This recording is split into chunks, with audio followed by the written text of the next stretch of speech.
Hello, greetings, salutations, all of that other fun stuff. And thanks for joining us for this latest episode of Making Sales Social Live, coming to you from the Social Sales Link virtual studios and brought to you by AskSSL.ai. If you're watching us live right now, the QR code will point you directly there. I'm Bob Woods. Stan Robinson Jr. is off today. I'm joined though by Bryn Tillman. How you doing, Bryn? Hello, my friend. I am doing well. Good. Excellent. Always glad to hear that. So, cold calling in sales. It's a topic that always brings out a lot of, well, let's just say feelings for those who are discussing it. Some love it. Others, not so much. And obviously some fall in between. So if you're struggling with cold calling, though, there's an alternative, permission based messaging. It eliminates the pushiness that's kind of seen with by some with cold calling. It does ensure more sales conversations with higher quality prospects. Now, I personally know people who use cold calling, are successful with it, and as a result, love doing it. And that's fine. Would never talk against it for those people. Here's the thing though, permission based messaging can actually complement cold calling, even if cold calling is working for you. And in fact, we did a study on cold outreach versus based messaging, rather, on LinkedIn and got some interesting results. I remember this study, Brandon, and I know that you do too, because you talk a lot about it. And I think it's actually really good to bring up at this point. Yeah. We actually did this during COVID. So it's older now. Yeah, it's a And little maybe we should think about running it again. I'd be curious. But we sent 100 first degree connections a link to really great content. And we did it through Smart Links, which is a sales navigator, incredible tool. And 19 people of the 100 clicked through. And Bob and I were like, that's pretty awesome to get 19% click through rate. And then we did another 100 randomly where we asked permission to send the link. And of those folks, 68 asked for the link and 59 clicked through. So here's what this looked like. Bob, we recently posted a blog on XYZ topic. And as someone who runs a software product and is in charge of chief product officer, I thought you might get some value from X, Y, and Z. Here are some of the takeaways. If you're interested, let me know. I'm happy to send you a link. So here's what we think happens. And we can't completely uh, I guess this is our theory on why. Number one, if we send the link, they have it. They can come back to it and click through later. So they may be interested, but not now. And then they'll forget anyway and never click through. But they have it. So there's no worry about whether or not they can access that. When we ask permission, I think we create three things. Number one, we are honoring their inbox. Mhm. People do feel like if there is an automatic link sent, that it's probably spam, Right. right? So when we ask permission, I truly, from the depths of my soul, believe that we are honoring their inbox and they don't feel like, by asking if they're interested, they don't feel spammed. Number two, there's this FOMO. If I don't ask for it, I'm never going to get it. So I might as well say, sure, send it my way. Or, yeah, I'd be interested in learning more. So that's number two. Number three, and I think, this is really important when we think about sending content or not sending content, is it helps us to qualify in or out people that have interest in that content. If Hmm. we and it will start a conversation with them, right? If they say yes or no, either answer is great. Either answer. Or no answer on that also means it's not a priority. When you send the link, you never know if it's a priority or if it's interesting to them. So I really believe that the permission based prospecting on all accounts has a huge impact. I want to go down the route. I'll push it. I'll toss it back to you, Bob. But I also want to go permission based in all of our outreach, in our client referrals, in our networking partners. How do we switch from "Can you introduce me Yeah. to being permission based?" But I'll throw it back to you, and then throw it back to me when you're ready. Yeah, yeah. So actually, that kind of dovetails perfectly into what it takes for permission-based messaging, permission-based sales, whatever you want to call Yeah. it. It takes three things, we think. Uh Mindset, tactics, and a rejection of automation. And everything that Bryn just said, I think specifically speaks to mindset. Mhm. So, because you're shifting your approach from immediate solutions, getting that immediate hit off of things, which you may or may not get, because again, you don't know if it's good timing for them, to providing genuine value. Mhm. So, obviously, you shouldn't call them a cold call on LinkedIn. People still do it. You really shouldn't do it. You have to detach what they're worth to you, meaning the prospect, and embrace what you can offer them, how you can be of service Mhm. to them. And this again comes from mindset. And part of that mindset is the service that you provide to them, they may not necessarily need right now. They may need it down the road. They probably will need it down the road, but you just may not be hitting them at directly the right time. So gaining that permission to have that messaging with them that then sparks a conversation that, hopefully if things go right, you'll end up selling because we are here to sell as well. Yeah. Don't ever forget that. But wouldn't you rather talk to someone who is interested and who you've already provided value to because you had value to give to them rather than being the and I always go to this, and it's a little unfair, I realize it, but yet when people think of cold calling, this is what they think of. The finger snap it, "Hey, let's make a deal," da, da, da, da, da, that type of person. I personally don't wanna be that person. I think a lot of people out there don't wanna be that You person. also don't want That's to buy why I from that like. person. Yeah, right, yeah, exactly, Like it's exactly. icky.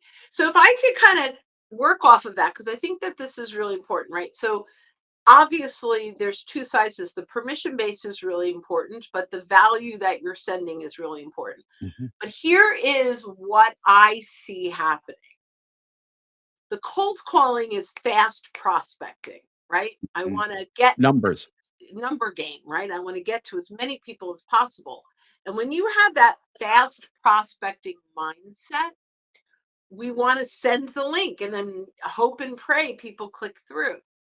When it comes to LinkedIn, I am a bigger fan of the slower prospecting, pacing it. I'd rather you bring value and not be seen as spamming and be seen as a resource and bringing value.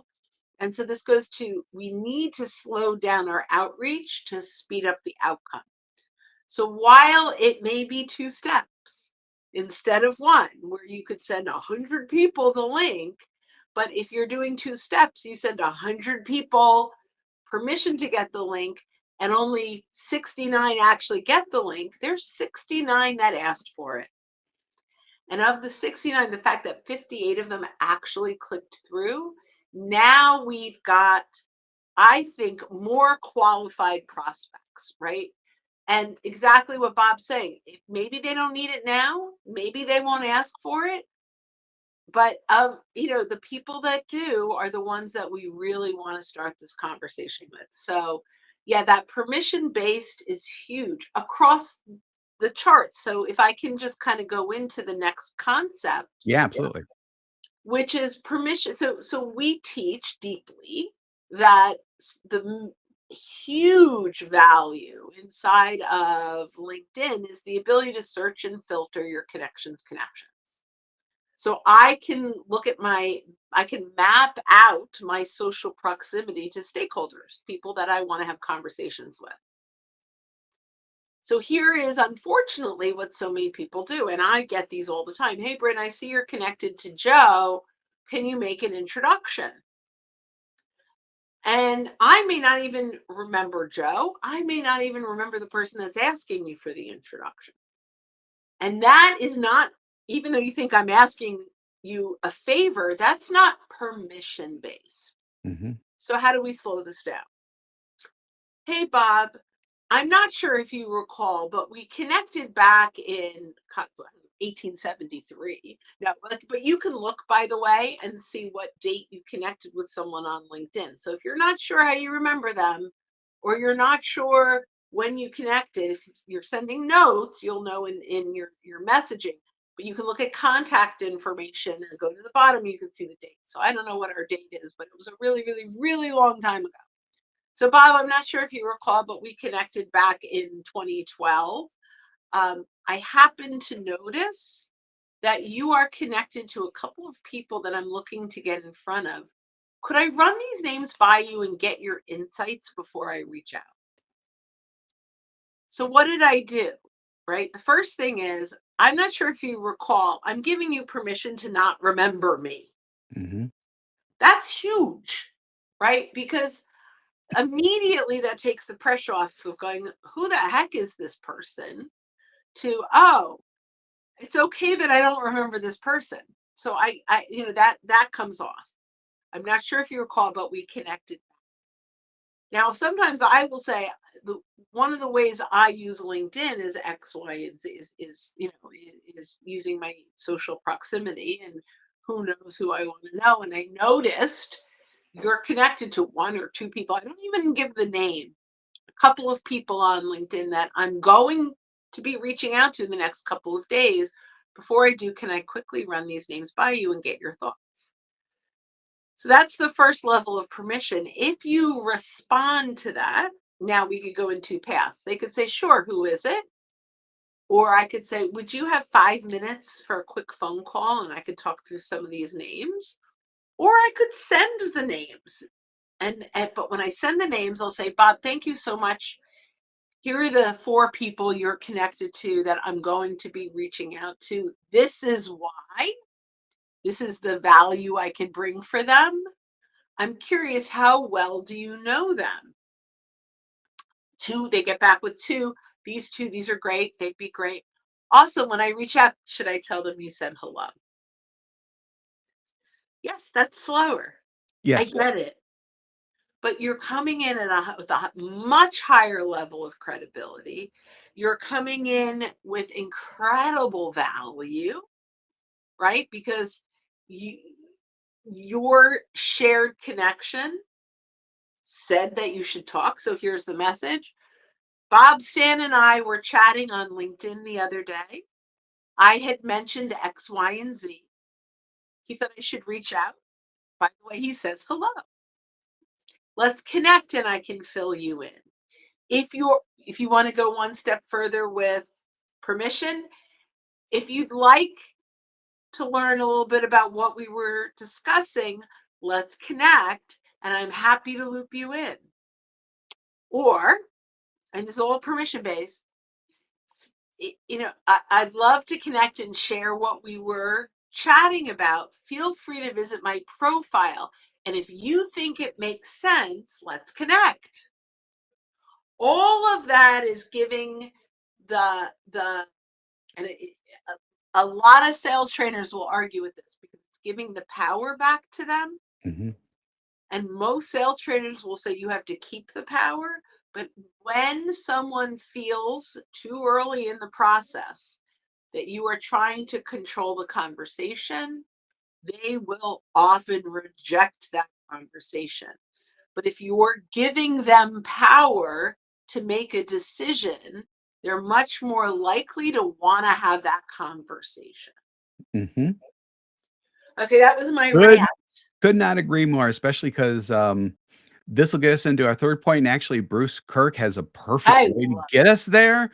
her. People are more willing to buy from someone who has given value, especially when that value is given with permission. So, could not agree with that more. It's all about giving value. And what is probably the besides cold calling, the least valuable way of conversing with someone is through automation, because you ain't even there.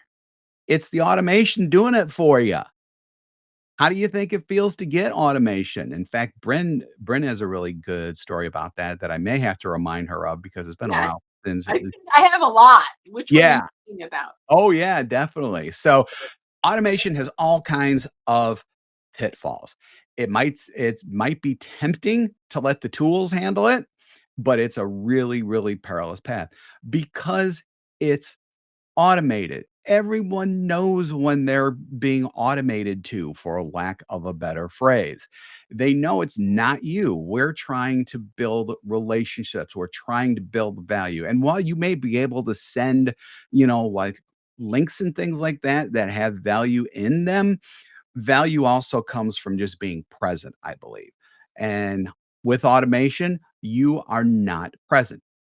Add into that the fact that LinkedIn hates automation. It's against their user agreement. You can get kicked off because you use automation and all that stuff. It should be just a non-starter. But at the same time, it's not a non-starter for a lot of people because I continue to get messages. I know that Bryn continues to get messages. So genuine messages sent from you stand out because people can get the authentic you from those messages. So, Was there a Bryn, do particular you yeah, I'm sorry? was there a particular situation I talked about that you're referring Yeah, to? there was one where you were going back and forth with automation, and then later on in the conversation, the guy comes and says, "Okay, now you've really got me." Oh my gosh. Yeah. Yeah, So yeah, I have a few. But that one, first of all, the automation seemed pretty good, which was even worse, yeah, right? Like in the beginning. So there was back and forth in a conversation where I had a little bit of interest, but maybe the third or fourth in, I said something and the automation was off. So it didn't understand what I said. So I said, "Is this automation?" And then the guy came in, he goes, "Yeah, it was, but now you've got me." And I had absolutely no interest at all now in working with someone. He started it off with a lie. yep, And that's how I felt. Like it started off with a lie. Now, do I love AI? I love chatbots. I love all of that stuff as long as it's clear. Like if I go to a yep, website and now I'm having a conversation, I don't want the picture of a human being to come up and pretend that it's a person. But if it's Social Sales Link's chatbot, I'm happy to have a conversation knowing in all transparency that I'm talking to AI. Thrilled at that. Don't lie to me. And that's what I feel like automation is. Here's another situation. Someone in our industry, in the sales training industry anyway, that I had interviewed for our mm, podcast, spent a half hour with him. We had great rapport. I really liked him. We're in a couple of groups together. And then within a couple of weeks, I get a message that says, "It's been a while since we last connected, and I'd love to catch up and find out what you're up to and share what I'm up to." So I said, jokingly, "Your sense of timing is interesting. It's only been about 2 weeks." And then I winked. And then it said, "I'm so glad you're interested in talking. Here's a link to my calendar." Lost all credibility. All credibility. So I know we're talking about permission based, but this is important when we're talking about permission based is really about showing up authentically. I know that word is now overused, but with full transparency, and so automation is a no go. Um, Absolutely. yeah, so Absolutely. it's giving power to the prospect, yes, but more importantly, it's about honoring the decision-making abilities of your I love that. So the Yeah. Bruce Kirk, I love that. So going back to what I had said earlier, you're handing power back to them, but you're honoring the decision making rights or abilities of your buyer. Love that so much. So let's just go back to the permission based as we start to close this out a little bit. Yep. Um, it is about respecting the inbox. It is about giving them choices versus pushing it in, right? The push. I I think especially in LinkedIn, it is so important to be transparent and authentic. But also, I'm going to go back to slow down that outreach because it will speed up the outcome. You will build stronger relationships. They will be trust based conversations. And at the end of the day, you are going to have significantly more success by slowing it down. I could not think of a better way to wrap up this episode of Making Sales Social Live, sponsored by AskSSL.ai. If you're with us live on LinkedIn or YouTube right now, we do this every week. So keep an eye out for our live sessions. And yes, the book, Prompt Writing Made Easy using the Crispy framework, available on Amazon. It was a number one new release in a couple of different categories when it first came out. And we would love to see you have a copy of it to take your prompting to the next level. So if you're listening to us on our podcast right now and you haven't subscribed already, go ahead and hit that subscribe or follow button to access all of our previous shows and be alerted when new ones drop. And, like and comment. We love those as well. If you'd like more info on our podcast, socialsaleslink.com/podcast is where you want to be. And if you're out and about this week and every week, be sure that you're using permission based messaging, permission based sales, and be sure that your sales are Social? social. Exactly. Thank you, everyone. Appreciate it. Sandy, any chance we can get a copy of today's session? Once this ends, it will then respool up like right on LinkedIn and you can watch it at that point. So thank you very much. Have a great day. Bye, guys.